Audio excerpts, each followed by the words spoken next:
ലോകം അറിയുക മാത്രമല്ല, ലോകം മുഴുവൻ കുറവലങ്ങാട്ടേക്ക് നീങ്ങുക കൂടി ചെയ്യുകയാണ്. വിദ്യാഭ്യാസത്തിന്റെ ഡെസ്റ്റിനേഷനായി ഈ കുറവലങ്ങാട് മാറുന്നു. സയൻസ് സിറ്റി എന്ന് പറയുന്ന സ്ഥാപനം മാത്രമല്ല, അനേകം സ്ഥാപനങ്ങളടങ്ങുന്ന, ശാസ്ത്ര സ്ഥാപനങ്ങളടങ്ങുന്ന, വിദ്യാഭ്യാസ സ്ഥാപനങ്ങളടങ്ങുന്ന ഒരു ശാസ്ത്ര നഗരമായി ഈ പ്രദേശം മാറുന്നു എന്ന് പറയുമ്പോൾ എത്ര വലിയ മാറ്റമാണ് വരാൻ പോകുന്നത്. അപ്പൊ 100 കോടി രൂപയുടെ അല്ല, ഇവിടെ ഉയരാൻ പോകുന്ന ഒരു വലിയ സംവിധാനം ഭാവിയിൽ എത്രയെന്ന് ഞാൻ ഓർക്കുകയാണ്.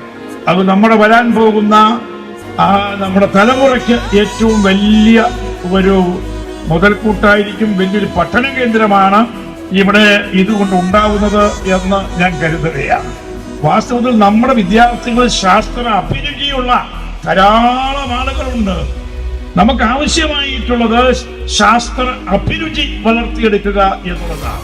നമ്മൾ മനസ്സിലാക്കേണ്ട കാര്യം, കോട്ടയം കേരളത്തിന്റെ അല്ല, ഇന്ത്യയുടെ തന്നെ വലിയൊരു ഹബ്ബായിട്ട് മാറുകയാണ്. ഇവിടെ വരാൻ പോകുന്ന സ്ഥാപനങ്ങൾ എന്തൊക്കെയാ? ഞാൻ കൊണ്ടുവരുന്ന സ്ഥാപനമല്ല. ജോസ് കെ മാണി മുൻകൈയെടുത്ത് 6 വലിയ കേന്ദ്ര സ്ഥാപനങ്ങളാണ് ഇവിടെ കൊണ്ടുവന്നിരിക്കുന്നത്. 1 Indian institute of mass communication, 2 Indian institute of information technology, 3 Indian institute of hotel management, 4 കേന്ദ്രീയ വിദ്യാലയം, 5 സയൻസ് സിറ്റി. ഈ രീതിയിൽ വരുമ്പോൾ ഇതിനെല്ലാം കൂടി 500 കോടി രൂപയുടെ ഇൻവെസ്റ്റ്മെന്റ് ആണ്. അപ്പൊ നമ്മുടെ പ്രദേശത്തേക്ക്, പ്രത്യേകിച്ചും വിദ്യാഭ്യാസ മേഖലയിൽ, ശാസ്ത്ര മേഖലയിൽ 500 കോടി രൂപയുടെ ഇൻവെസ്റ്റ്മെന്റ് കൈവന്നു കഴിയുമ്പോൾ ഉണ്ടാകുന്ന മാറ്റം, ട്രാൻസിഷൻ എത്ര വിപ്ലവകരമാണ് എന്ന് ഞാൻ ഓർത്തു പോവുകയാണ്.